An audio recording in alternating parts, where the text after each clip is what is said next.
এখনো পর্যন্ত এতদিন পর্যন্ত বলা ভালো যে বাংলাদেশ এটা অ্যাকসেপ্টই করছিল না যে সে দেশে সংখ্যালঘুদের উপর অত্যাচার হয়েছে।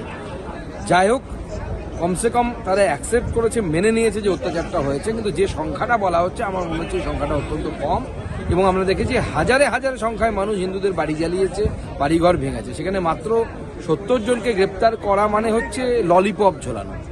এই ললিপপ চষার জায়গায় আমরা নেই। পুরো ভারতবর্ষের বিভিন্ন জায়গায় গোটা দেশ জুড়ে মানুষ আন্দোলনে নামছে, হিন্দুদের স্বার্থের কথা ভাবছে। প্রথমবার আমরা দেখছি বাংলা মিডিয়া, আমি বাংলা মিডিয়াকে ধন্যবাদ দেব, হিন্দু শব্দটা তারা উচ্চারণ করছে, হিন্দু অত্যাচারের কথা প্রথমবার বলছে। কারণ আমরা দেখতে অভ্যস্ত ছিলাম যে কোথায় ভেনেজুয়েলাতে কি হচ্ছে, কলকাতার রাস্তায় মিছিল হতো।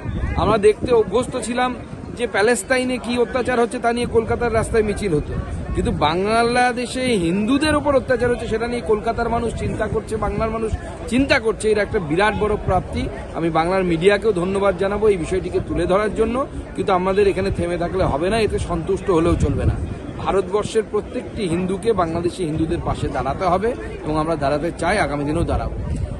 আজকে আগরতলা অভিযান, তারা বিশাল মিছিল করে আগরতলা অভিযান করবে বলে জানিয়েছে। তারা নাকি লং মার্চ করবে শুনেছি। তো লং মার্চ করুক, হাই মার্চ করুক, যা করার করুক, নিজের দেশের মধ্যেই করার চেষ্টা করুক। তার বাইরে বেরোতে এলে পরে কিন্তু বিপদ আছে, পাটা ভেঙে যেতে পারে।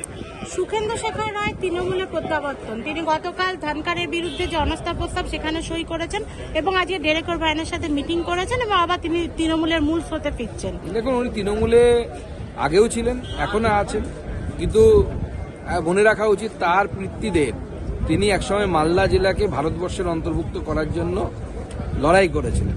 তা আজকে তিনি বাংলাদেশের অবস্থা দেখতে পাচ্ছেন, মালদার মানুষের অবস্থা সীমান্তবর্তী এলাকায় কি আছে সেটাও নিশ্চয়ই দেখতে পাচ্ছেন।